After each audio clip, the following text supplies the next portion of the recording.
Hello, everybody, and welcome to my podcast, Fulfillment in Faith. I am your host, Shannan Mondor. Today's episode is a continuation of my series, You Are Not the Only One.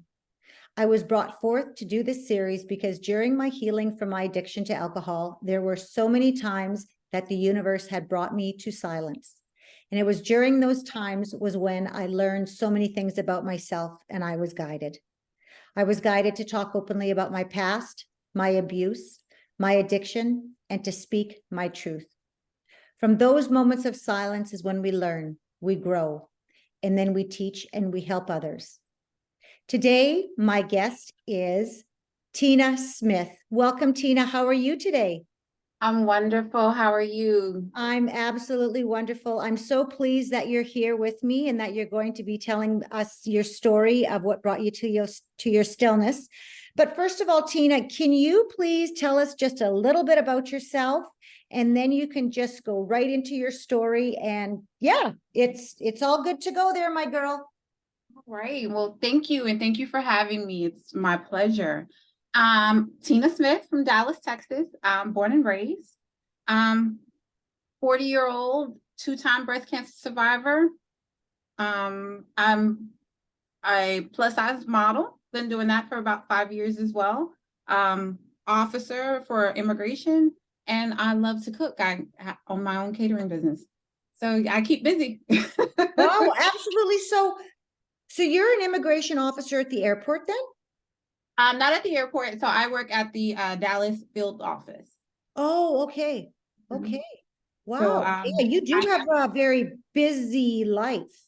yes, so very, very broad spectrum. Anything from people with coming over seeking asylum to people coming here for work. I see them all. Wow. Wow. That's quite an accomplishment all on its own. Good for you. I know, right? Good for you. So let's get into you telling us about your moment of stillness, what brought you to your stillness and what you learned from all of that time phase in your life. Right. So it all stems back to young teenage mom. Um, Unfortunately, I wasn't allowed an opportunity to be vulnerable. It was always keep pushing, keep moving forward, keep moving forward. So I wasn't, even in the middle of all of that, I still knew I had a voice, but I would choose to hold my words in. And my father was a workaholic, a people pleaser. He always worked and he aimed to please everybody. That when he got home, he didn't really talk to me or my mom. We didn't interact like a normal family. Like, hey, how's your day? He'd come sit down and have a beer and watch TV and would drink until he fall asleep. And my mom, who's blind, she would just kind of pedal around the house. And that's who I would talk to because for 12 years, I was the only child. Um, Unfortunately, they divorced when I was 12 years old. And so my mom fell into this depression. So the person that I would talk to now no longer talks to me. So it's like there's this big void in this transition. So fast forward, my mom comes from both of my parents come from a big family. They're drinkers. I mean, there are a lot of bad habits, drugs, drinkers, alcoholics, all of that on both sides. So I saw a lot as a kid. And but the coping mechanism was we don't talk about it, you just keep moving. You don't deal with those feelings, you keep moving. You don't deal with that person. They're, almost like cast out. Um, so I didn't talk or deal with things that bothered me, and I didn't know how. I just knew that this is wrong, and I feel like this is wrong, but who do you talk to when your parents don't talk? The family is now divided. So, I don't have cousins that I used to see that I can talk to. And the other side of my family, it's like when my dad divorced my mom, that side of the family divorced us too. So now I don't have them to talk to. So I don't have an outlet. So I just learned to move forward and not deal with the trauma in situations. So fast forward to how I got to my moment. I was a young mother. I had my daughter when I was 16, and I had my son in college when I was 21. And I was 9 months pregnant with my son when I found the lump in my breast. And I was going through a lot, and I was stressed out. I but I had, my coping mechanism was, you don't talk, you just deal. And I couldn't run to the bottle. I was a drinker, but I'm pregnant. I can't deal with that. I can't have a drink, but I have this knot in the side of my body. And I began going to the hospital. I'm already going for my, your prenatal appointments and things like that. Oh, it's this, it's that, when cancer doesn't hurt because it hurt. And I kept accepting the answers that they were giving me, although I didn't believe them, but I kept saying, well, maybe it'll go away once I give birth. I give birth to my son. We're now a few months out. The knot has gotten bigger. And I'm just like, okay, I don't know what to do. I don't know who. Again, I'm not talking to anybody.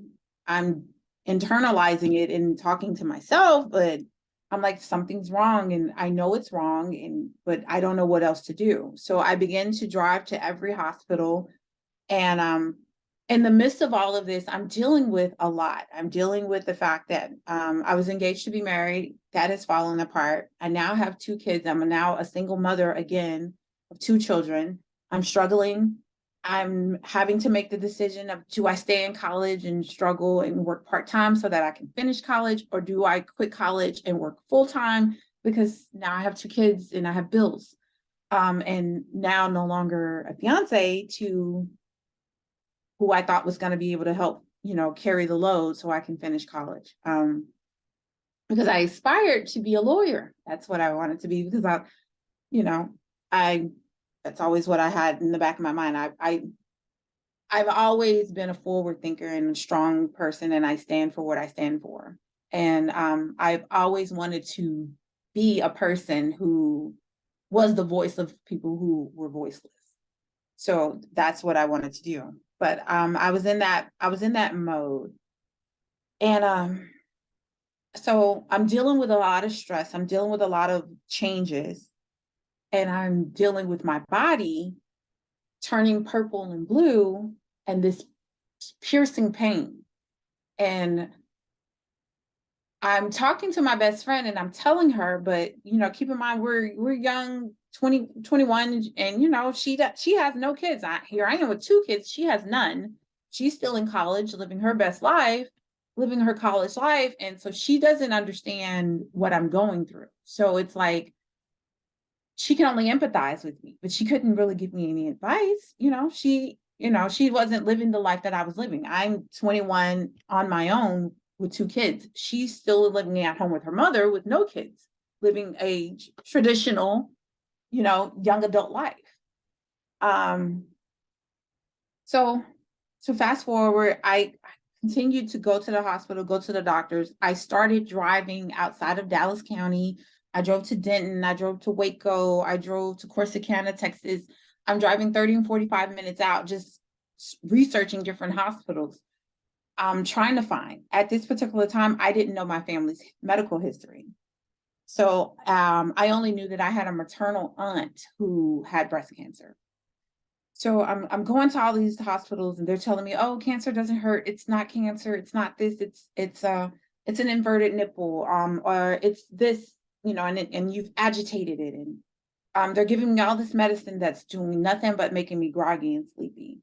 So I got to a point where I decided, I don't know if y'all are familiar with the movie John Q. I went to the hospital and I said, I'm not leaving until you tell me a satisfactory answer. Like, I'm not going anywhere. Like, I was refusing to just take the answer they gave me. And I remember the doctor said, well, you're young. The only thing that we could do is cut it off. And I was like, all right, fine, let's do it. Because at this point, keep in mind, I found the knot when I was 9 months pregnant, and now my son is 7 months. So look at that span time of being in this pain. And I'm like, fine, yes, cut it off. That's fine. And he took out a piece of paper and a pen, and he drew a circle, and he was like, this is your breast. If we cut it off, this is what it's going to look like. You're young, you don't have a husband. Is that really what you want to look like? And I said, you think I give a damn about what I look like? I haven't slept in months. I don't care. Do something. Please help me do something. And so my angel walked in. Her name was Dr. Angela. And she said, can I examine you? I was like, okay, that's fine. And so she examines me, and she says, well, the only thing that I can suggest is what is called an exploratory surgery, which is basically they open me up to see what the problem is. And I was like, well, that's the best news I've heard in months. So yeah, let's do it. So she does the surgery. I immediately feel relief. I'm like, oh my God, I don't know what she did or how she did it. She did and ended up removing the nipple. And she took some of the tissue and sent it off to the pathologist just to find out what it was. I had this nagging feeling in the back of my head. I was like, it's cancer, it's cancer, it's cancer. And, but I tried to psych myself out and say, no, don't think that. Don't do that. Don't do that to yourself. But unfortunately it was stage 3 progressing into stage 4 breast cancer.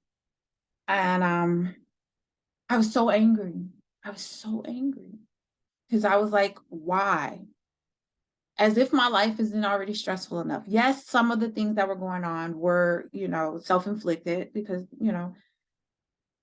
I wanted love. So yeah, I laid with men and had these children, and, my children are a blessing to me. And, you know, this is not what I wanted to do or be dealing with at 23 years old, but here I am, And like I said, I grew up in an environment where you don't talk, you don't express, you just deal. So I'm like, okay, I got a deal. I got a deal. I got a deal. Come up with a plan. You got a deal. So I turned to what I knew, the bottle. I was a functioning alcoholic. I went to work. I cooked breakfast, lunch, dinner for my kids. I was a great mom. My kids are now grown-ups, obviously. I would play with them, bathe them, do homework. And when I put my kids to bed, once I knew they were fast asleep, I would go to my patio and I would drink myself to sleep. That's what I did. That's what I did prior to being pregnant.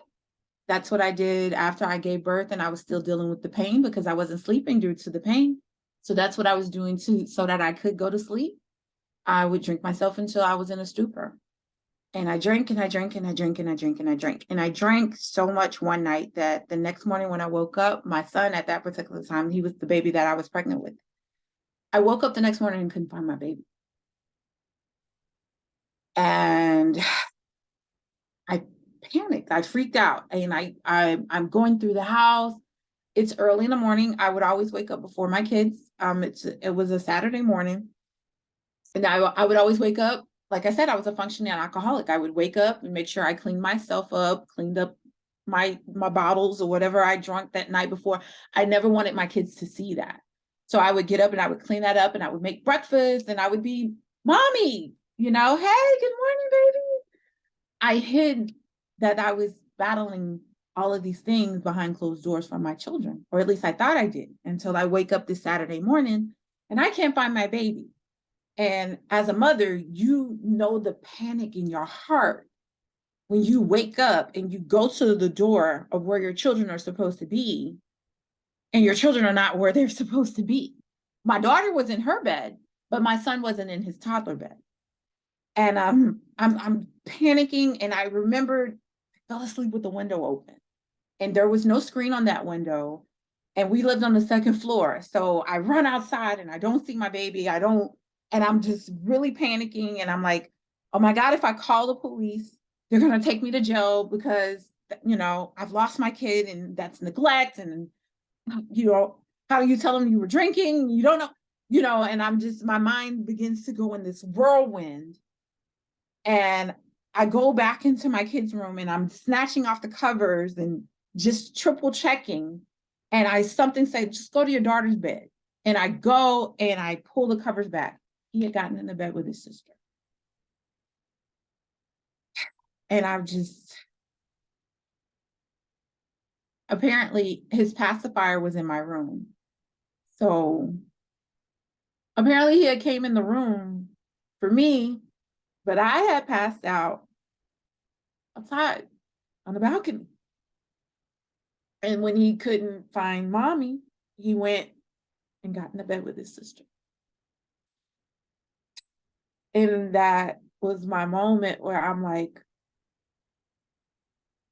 Tina, you got to deal with everything that you're dealing with. And now, on top of all of that, you've just been diagnosed with stage 3 breast cancer. Are you going to die? Mhm. And if you die, who's going to take care of your children?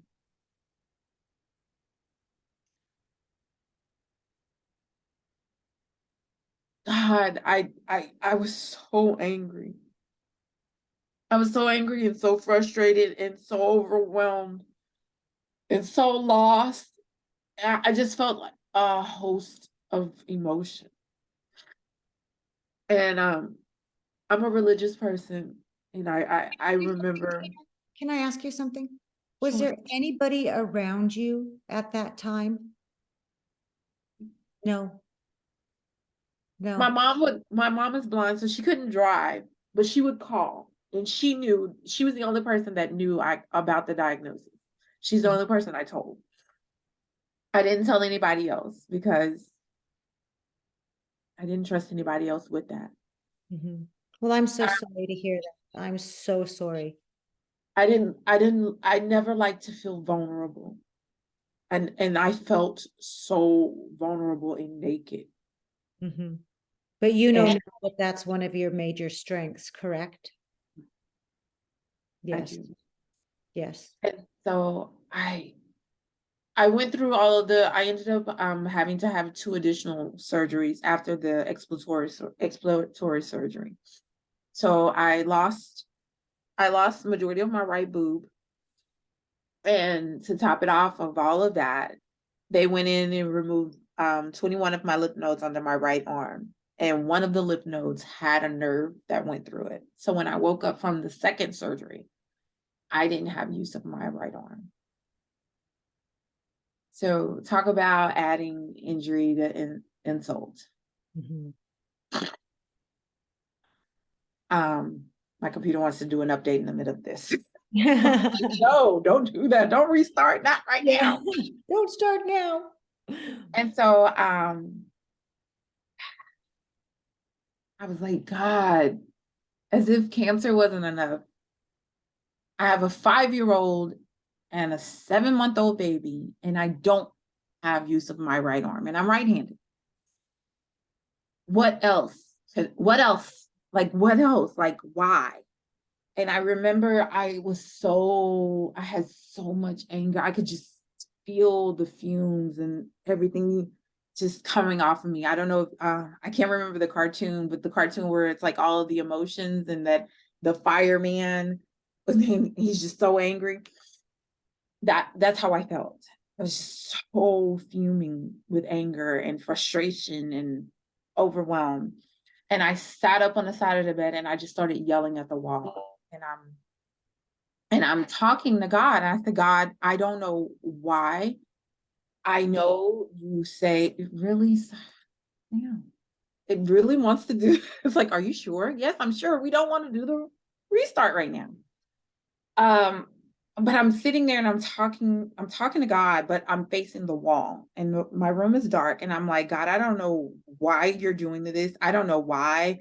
I know that your word says you give your biggest task to your strongest soldiers, but I don't feel strong. I don't feel like this is fair. I don't feel like any of this is right. Why me? Why? Why? And I was like, if I don't know your religion background, but when you pray, God will send a message to you. And sometimes he sends it through a person, sometimes he sends it through a message, he sends a word. I didn't want a message sent. I wanted him to come and tell me. And that's what I said. I said, I don't want a message. I don't want a prophecy. I don't want a burning bush. You got to come and tell me what this is. You got to talk to me and tell me because I don't understand it and I don't like it here. And I remember in the midst of me saying that, my room was pitch dark. And this bright light came into my room. And it was so bright that I couldn't open my eyes. And if you're familiar with the Passions, it says that God is a bright light. When he comes on to us, the light is so bright. And I mean, the light was so bright, I couldn't open my eyes. And I turned my back to the light, and it overpowered my room that it was so bright. And I said, okay, I asked for it. I asked for you to come and talk to me. And I turned toward the light. And I remember talking, but I don't remember everything that was said. But when I woke up the next day, everything was clear. I had this inner peace inside of me because I was refusing to go to chemo. I didn't go to chemo. I was refusing to take treatment. I didn't want to be cut on anymore. I was just so angry. But I had this peace that came over me. And that peace said that this is not for you. This is not for you. And I didn't understand what that meant until I walked into the room for chemo. And I walked in and I became me. Good morning. Hi, how are you? And I would talk to people. And I didn't understand why I was talking to them. I didn't understand why I had this cheerful disposition, this sunny disposition. I didn't understand it at first. But my storm was for me to be a testimony to others. Because I started talking and telling people my story, and that was getting people educated. That was getting women to understand, oh my God, I went to the doctor and they told me it was this too, but I don't think that that's it. Go back, keep going, find another doctor. It was for me to find that moment of, you've always known you had a voice, Tina. You've always known that your voice is powerful. Your words have an effect. You are meant to go out and talk and empower women, men, whomever. And so that is when I figured out that that was what I went through that for. I started talking. And in the midst of me talking and meeting other people, of course, they're going to talk back. And when they begin to talk back, because I'm inquisitive, I'd ask questions. God was lining me up and putting me in the place of when I'm asking him, why this, why that, why haven't I this, why don't I have that, why don't I understand this, what does this mean?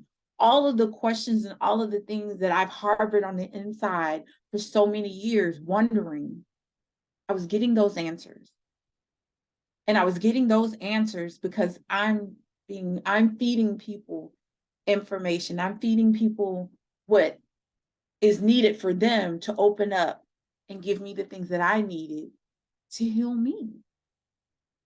And so when I understood that was my task and my goal, that is the first time that I decided to go to therapy.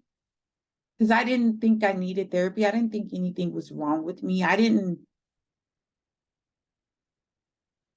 It's taboo in the African American community to go to therapy. What's wrong with you? Why you need a shrink? Are you crazy? No, I'm not crazy. It's just, how do you break generational curses if you don't understand them or even know that there's a problem? They say the first step to healing is admitting that you have a problem. Absolutely. So if I don't even know that I have a problem, I can't admit it and fix it and change it. Mm-hmm. And I wanted to be a better person for the sake of my children, because, I didn't want them to feel the things that I felt as a kid. I didn't want them to go through the things that I went through as a kid, because my mom raised her younger siblings and I ended up having to raise mine. Because remember, I said that my mom, after the divorce, well, she ended up meeting a guy and she got pregnant, and that guy really wasn't for her. She was just searching for love, the same thing that I did. Searching for love. And I repeated a cycle that I saw my mom do. My mom was searching for love and searching for something that she ended up pregnant by a man that she knew she really didn't want or have anything. And that produced my sister. I was searching for love, knowing that I didn't really want anything with them. And I ended up with my daughter. I repeated the cycle, because I'm taking care of my daughter. I'm taking care of my sister. I'm taking care of my aunt's kids. I was 12 years old and a latchkey kid, but I was responsible for 3 children at 12 years old. I'm 12. And I was packing diaper bags, putting them on a daycare bus, coming home from school and cooking dinner and feeding 3 kids, 3 toddlers. That's what I was doing at 12 years old. Cooking full, not just like a snack, no, meals. My mom would take the meat out and I was responsible for cooking the meal and feeding the kids. So she pretty much came home from work and took a shower and went to bed. My sister was my responsibility. I changed diapers. I knew how to make formula. And then keep in mind, my mom was blind. So I was also responsible for taking our clothes to the laundromat and washing our clothes. I was like a Cinderella. In a sense, my mom loved me, but I did all of the chores at the house. I kept the house clean. I paid the bills because my mom was blind. So I was her eyes. I paid bills. We didn't have a car, but I knew I could move faster if I was alone. So I would tell her, hey, you and my sister stay here. I'd go to the grocery store because I could easily get everything and maneuver it easily on the bus instead of trying to maneuver my blind mom who's going to be holding on to me and then her holding her car seat with my sister. That was a lot on me, 12. So just tell me what you want me to go to the grocery store and get. And it's easier for me to lug home 12 bags on, 6 bags on each arm by myself than trying to carry on two additional people. That's the era I grew up in. I didn't want that for my children. I wanted my children to experience being a child. One of the things that I regret, I didn't go to prom. I remember my senior prom rolled around on my daughter's first birthday. So do you give your daughter her first birthday party or do you go to prom? I was a kid and everybody was like, oh, she's 1. She's not going to remember that. But I would remember that I didn't celebrate her first birthday. First birthdays are milestones. That sets the precedent of how they celebrate their birthday every single year. I felt like that would have been selfish of me to go to prom and not celebrate my daughter's birthday. So I didn't go to my senior prom.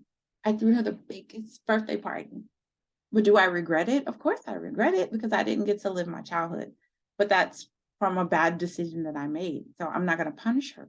But I also made so many sacrifices so that my children do not have to relive those bad situations. I worked so hard so that my children, my daughter does not know what it feels like to babysit her baby brother. Either I got a babysitter for the both of them, or my kids were always with me. I would just opt out to not go anywhere. I never forced my daughter to watch her brother.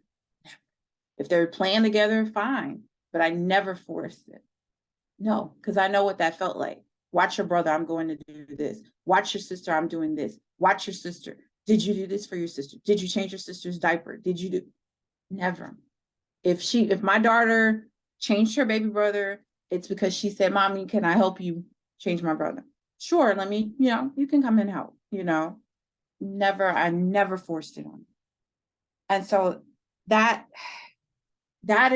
was my moment of stillness when I'm going through chemo and I'm talking to people, but I'm getting fed a healing of trauma that I didn't realize was so deep. And so I had internalized so much anger, so much pain, so much trauma until I'm sitting in a room full of sick people who they don't know their fate either.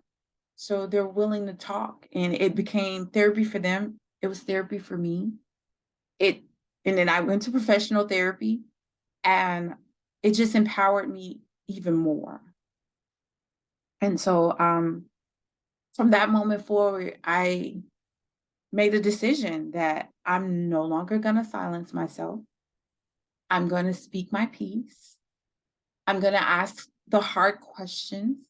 I'm going to challenge things that don't make sense. And I'm going to live unapologetically free. And I'm going to heal those childhood wounds and not allow any of that to define who I am. And so from there, any moment I get an opportunity to share my story, any moment I get an opportunity to have a conversation with a young teen, I tell them, look, I understand where you were. I know those feelings. I'm just always about, if I can help save one person, then I've done what God has told me to do. And so that is what's driven me. Unfortunately, cancer came for me again back in October of last year. I was just recently, this second time, I had a double mastectomy on my 40th birthday, December 21st of last year. And so I went through that process. I did a double mastectomy and I decided to get implants. So I'm cancer-free again. I'm now in remission again. So thank God for that. And I've just become even bolder with my story. So much so where I've connected with women as far as Iraq, who, when she tells her story, her culture thinks that illness is a sign that, oh, you've upset God, it's a curse. And so she, I'm her support system. I'm who she leans on and talks to. And I just want to show the world, like, listen, it's okay we all fall short of God's glory, but we don't have to stay there. We are not that addiction. We're not that problem. We're not that. That does not have to define you. You can change the narrative. And you're never too old, too young. I'm 40 years old and I'm still learning things. And I'm learning it. Why? Because I'm still choosing to go out and talk and be open and transparent about who I am and the things that I've gone through. And I'm still healing. I'm 40 years old and just realized, hey, you may have daddy issues and that's okay. It's okay. Unpack it. Now that you know that's the problem, that probably is the reason why your marriage didn't work, because I'm divorced.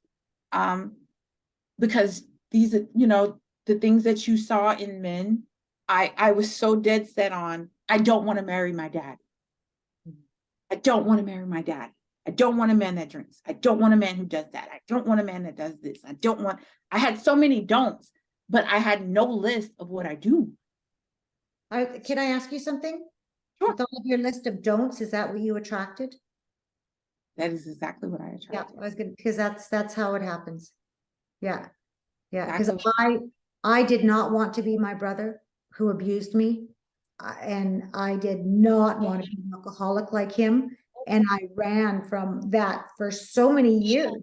And what happened? I became him. He'd been in and out of jail, and I did not want to be put in an institution. What happened? I was put into an institution, which was my treatment center. What you fear and run from the most, and what you think of the most, you will become, good or bad. You become. My dad was a people pleaser. I became a people pleaser. I felt the way inside, but instead of me saying, I don't think this is right, or I don't like it, okay, all right, okay, all right. And then I saw it in me. I remember that was my dad. He was so nice and Charles is this and blah, blah, blah, blah, blah. And everybody had these great accolades of my dad.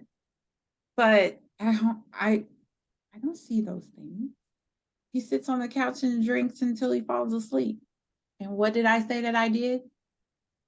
I drank until I fell asleep. I become that. And in the daytime, everybody thinks so great of Tina. Tina's this amazing person, not knowing that I was carrying all of these demons on the inside. Because I learned to people please. Oh, okay. All right. Let's get it done. Yes. I put on a mask. And when I got away from everybody and took that mask off, I was my dad. I was him. And you're absolutely right. The man that I married my dad was a avid mama's boy who he just wanted to make mommy happy, and whatever mommy wanted, mommy got, and he didn't care who he pissed off to give it to. That was my ex-husband, and that was one of our major fights. You know, he catered to his mom, and I was like, oh, he loves his mom. There's nothing wrong with that. Until he said to me, my mom's on a pedestal and you're on this pedestal, but my mom sits higher than you. And if I had to choose between who I would save my mother. And I was like, Yeah. wow. Yeah. What a journey you've been on, Tina. But for all of the experiences that you went through, there's got to be one that really stands out for you. Can you tell us a little bit about what that one learning lesson for you that really resonates and that you continue to live by on a daily basis? The one lesson that I live by, and I live by every single day, is good, bad, or indifferent. Always live out loud and apologetic. Never apologize for how you feel. Validate your feelings because they're real. I would silence them. I would always silence my feelings for the sake of whomever. I don't want to say that because that could hurt her feelings. I don't want to say that because that may make him feel that way. I don't want to say that because he may leave me and I like him. But are you really happy? Because then now you're unhappy in a situation, whether it be a friendship with a girlfriend, a friendship with a guy, a relationship, whatever, you're professionally even. Oh yeah, Bob, that's okay. Well, Bob may say inappropriate things to you at work that make you uncomfortable. But instead of you acknowledge, hey, that's not okay, he continues to tell you these bad jokes because he thinks you're okay with it. Now you're uncomfortable because you are refusing to validate your feelings. And so I always tell my kids, and I tell the ladies that I mentor, get in tune with your star player. Get in tune with you and who you are. Know what you like. Know who you are inside and out, through and through. And be that, live that.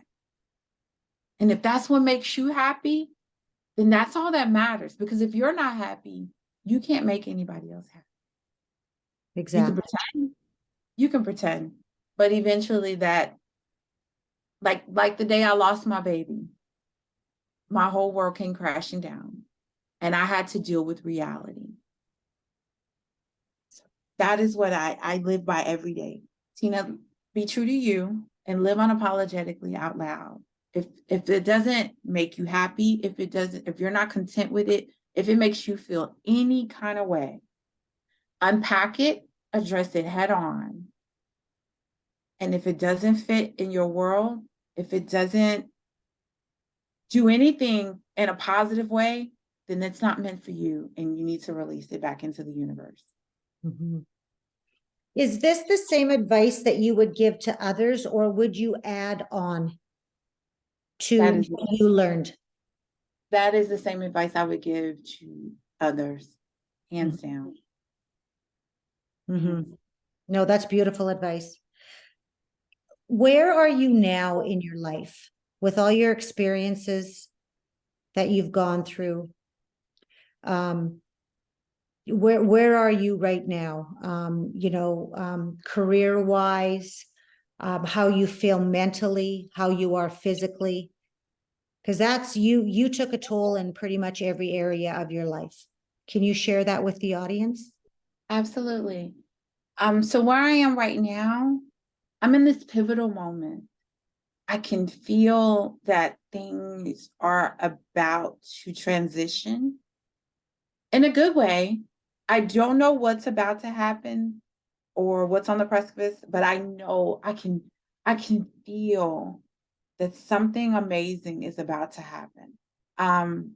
In January, I was well, a little bit before January, I was like, okay, I'm about to be 40. I'm divorced. My kids are all grown ups. They're living their life. What are you supposed to be doing right now?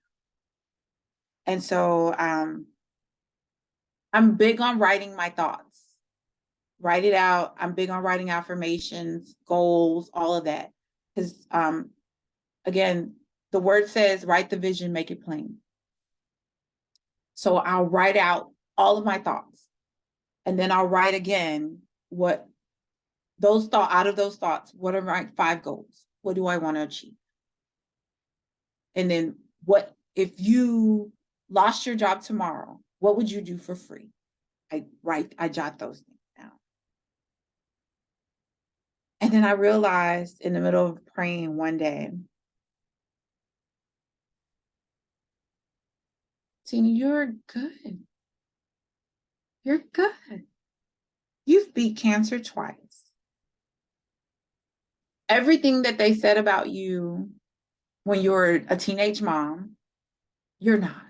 They told me, I remember I was an honor class student, and I tried to hide my pregnancy. But I was in a physics class, and my professor said, "You're pregnant, aren't you?" I shook my head, yes. And she said, "Another statistic, you're going to be another dropout on welfare." And I said, "Wow, that's what you think of me?" And she just shook her head and she walked away. And then I remember my ex, my son's dad. "Oh, you're just gonna be a mama's girl. You're gonna run home to your mama and you're never gonna have anything. Because you're always because I remember I appease people. So you're just gonna," and I had become my dad. My dad was an appeaser to his mother. He everything he needed to please his mom. And I was pleasing my mom. And he was like, "You're just gonna run home to your mom and just forever live your life at home with your mom. You're never gonna do anything. You're just always gonna live with your mom." I'm not that either. I took those words that they said and I set out to prove them wrong. But in the midst of me proving them wrong, I found me. I found who I am, what I like to do. I remember all of my grandparents are deceased now. But I remember I was telling my grandma, and I've always been heavy. I said, "I want to be a model. If I don't be a lawyer, I want to be a model." And she was like, "Well, you're beautiful, baby, but they don't make plus size models. That's not a thing." I model. I've been on magazine covers. I've been on billboards. I've walked in Fashion Week in New York. So going back to that, when I sat there and I realized, I was like, what am I supposed to be doing? What am I going to do? What am I doing with my life? I've accomplished so much. I've raised my children. They don't have children. They are advancing their careers, living their best life. I own my own business. I professionally model. I work at a great career, full time with the federal service. I have everything that I need, and more than I even thought that I would ever have. I never thought that I would own my own home. I own my own home. I never thought that I would travel. I travel. I never thought that I would be out here meeting such amazing people by simply sharing my story. And look at me right now today. I met you, Shannan. You're an amazing person with an amazing story. Way across the country from my little small world of Dallas. Mm-hmm. I never imagined half of the things that I've done and all of the amazing people that I've met by simply just sharing my story and being me, living out loud. So my world is full. I'm at peace and I'm content, but I'm also excited of where else it can go because I don't I don't live in a checkbox. Oh, I did this, I have this, I have this. I need these things to be happy. I allow the universe to guide me as to where I need to be.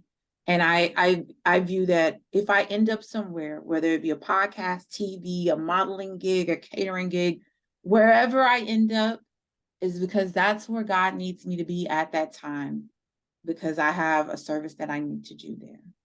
And I happily accept wherever I end up. And I'm just excited to see wherever he takes me, because so far, when I took my hands off the reins and allowed God to just simply guide me and order my steps, I could have never orchestrated such a better turnout than what I've had. You know, people don't beat stage 3 and stage 4 cancer. I'm still here. Mm. People don't beat cancer twice. I'm still here. Mm. You know, people don't beat the odds of being a teenage mom and not struggling. I had struggles, but now I live my life peacefully. You know, And they you've got such a full life ahead of you. You're 40 and your life is just beginning. just beginning. Just beginning. And I'm just excited to see where it's gonna go from here. Mm-hmm. No, absolutely beautiful.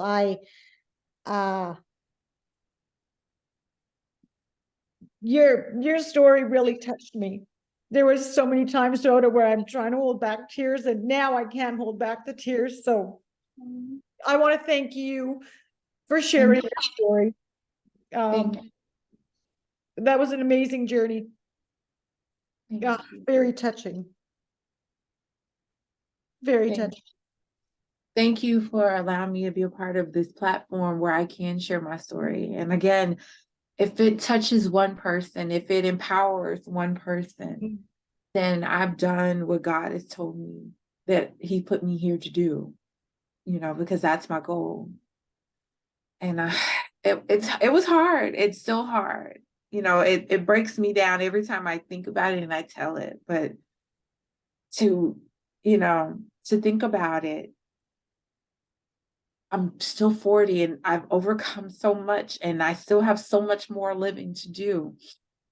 And who knows what else is over the hill, but I'm grateful now that I have the tools to cope, where I don't have to turn to another man to look for that love. I know what self-love is. I know what my worth is. I know that. And I don't have to turn to the bottle. I know how to talk through my feelings and unpack those thoughts. And if I feel like it's too rough, I understand that there's nothing wrong with calling the crisis line. It's there for 24 hours. Talk through that anxiety, talk through those feelings, go to therapy, find you one friend that you can confide in who will just be a listening ear and won't judge. However you need to cope through those things, find that. But you have to first understand and be willing to admit that you have an issue. Mm-hmm. Understand that God gave us the spirit of discernment. So when that ugly feeling, that gut feeling kicks in and you feel it, don't silence it. Feel it and explore why that's there, because that's your warning signal. That's God's way of warning you. Hey, the way you're heading, that's not going to give you a good outcome. It's not going to turn out the way you think it should. Listen to that. 9 times out of 10, that gut feeling, that first thought is always right. It's your spider senses. That's what my mom says. Your spider senses must be tingling. When your spider senses start tingling, listen to that feeling, because it's God's, it's what God put in all of us to tell us, hey, don't do it. If there's a better way, or not this way, do it this way. Not that person. I have something better for you. I think what resonated with me with your story, which brought me to tears, is because just the faith that you constantly had. You were knocked down, then you got back up, and then you were knocked down, then you were brought back up. And that was the same thing with me. Like I was knocked down, but I always, made it out. And it's that faith. Oh yeah, most definitely. I tell you, I mean, we'd probably need a whole other podcast for me to tell you all the, Yeah. Oh, like, wow. I This, could just think of, like, you said that how I had so many no's, but the men that I chose were the no's that I was supposed to be running away from. Mhm. And I just think about they had addictions, and because I knew I secretly drank, I didn't judge their addiction. Well, I Right. was like, who am I to judge them? I have a problem. But in my mind, Tina, no, that's not right. You shouldn't attach yourself to a person like that. But instead, I was like, who am I to judge them? I have a drinking problem. You know, you silently drink. And I remember this one guy who I dealt with, he had a drug problem. And his drug problem got so bad. I met him when I was going through my first battle with cancer, when my young babies, when my babies were small, because I couldn't work. I spent all day at the hospital. Most days I was at the hospital, and then the next couple of days I was sick. So I allowed him to move into my house because I needed somebody to pay my rent, and he needed a place to stay. I knew I didn't need to be with him. I knew about his drug problem. I knew all of these things. Um, there was a big culture difference. He was Hispanic, I'm Black. His mother didn't care for me. The language barrier. There were so many dynamics that were like sitting there in my face. It was right here in my face. No, Saying, no, no, no, no. but all I could think is, I don't want to move back home with my mom. He's willing to pay my rent. Throw caution to the wind and do. Texas has a law that I knew nothing about called the common law marriage. And so I remember we were fighting, and we had a disagreement because I got to a point where I didn't want to give him money for drugs. Just didn't. He left me and my children on the side of the road, took my purse, went back to my apartment. Everything that he could carry, he carried it out of my apartment, from my kids' toys, video games, stereo TVs, you name it. If he could carry it, he took it. When I finally got back to my home, so he had my car, my purse, he had access to my apartment, took all of microwaves, TV. It was like I had been robbed. My apartment was completely ransacked. I called the police, tell them what happened. Mind you, I'm 24, 25 years old, going through cancer, going through treatment. And they say to me, well, are you familiar with the law of common law marriage? No. What is that? Well, basically, if you live with somebody and present that you're married without official document, they can hold that. They can hold that. They can use that. And because we had lived together, I think you present that as over a year or something. Forgive me if I'm wrong with the law. Then that invokes that common law marriage. So then it becomes, what's mine is his and what's his is mine. And he has just as much right to it. So here's a man that I invited into my house who lives with me, who has robbed me blind, and the police won't do anything. He didn't pay rent. I had no job, so I lost my apartment. So I had to start all over with 2 kids. I eventually got my car and my purse back, and I was grateful that he didn't take anything out of my purse. He didn't go to the ATM and clear me out. He just sold all of the items that he took from the house. But in itself, that made me so vulnerable and so fearful, because I was just like, I put myself and my children in danger. And everything that I worked for, everything that I attained, my little small 2-bedroom apartment, I lost because I threw caution to the wind, because I didn't listen to that voice, because I didn't look at the red flags that were waving big in my face. I lost everything. And the same thing with my ex-husband. I met him. We were childhood friends. We've known each other for years. Years. We knew each other since we were kids. But I was dealing with going back to the doctor. You remember the doctor told me, hey, this is how your boob's gonna look. You're not married, nobody's gonna want you. You're damaged goods. And I felt that was somewhat true because the Hispanic guy that I was dating, because I wanted him to pay my rent, well, he was cheating on me with other women. And I knew it, but I needed him to pay my rent. So silent about it. I would meet guys, and when I would tell them about what I was going through, you would have thought I told them that I had like a flesh-eating problem over cancer, because they never would call back, or they lost interest the minute I told them about it, because I felt inadequate. I didn't have a full rack, so I didn't want to be touched. I didn't want to be seen naked. I didn't want to go swimming. I didn't want to do certain things because I was embarrassed about how my body looked. And so when I got with my husband, he was a childhood friend, so he knew, somewhat of what was going on because our families knew each other. So through the grapevine, he found out. And because he was like, I don't care about that. You're beautiful. Because he validated that. I, again, threw caution to the wind simply because he fed my ego. He loved on me through that. So, but I knew he wasn't who I needed. I knew traditionally this, did I need to be paying for my wedding? No. Why are you paying for your wedding? Did I need to go buy? He proposed, but I bought our rings. You see where I'm going with this? Mm-hmm. All of the things that were going on, this is not how our marriage is supposed to come about. And when I think back to his proposal, that was really trash.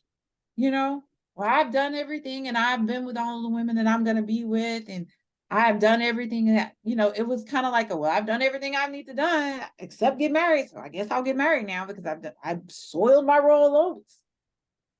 Mm-hmm. And when I think about that now, I was like, that was trash. Mm-hmm. But, well, I was like, well, he's the only person I've dealt with who hasn't cheated on me. He knows that I don't have a full rack, and he wants to be here. Okay. Mm-hmm. Not because he loves and cherishes me, not because he respects me, not for all of the things that you should marry a person, but simply because he knows I'm damaged goods and he's willing to hang out. And you settled to be loved, which is the saddest thing. That's so sad. I've been there, so I know what it's like. And that breaks my heart because he's not a bad guy. He never cheated on me. He never did anything wrong per se. It's just, I knew he wasn't what I wanted. We were not, they always say you got to be on the same page. We weren't even in the same book. Weren't even on the same shelf. Oh my goodness. And I knew it, but I was so like, well, but he loves me. Well, I didn't understand when my best friend used to say, love is not enough. What do you mean love's not enough? And that what you're supposed to marry for? You're supposed to marry for love. Mm-hmm. But when I got out of my feelings, I called it Walt Disney. I was in Walt Disney World. And when I came out of Walt Disney and I really started paying attention, he didn't work.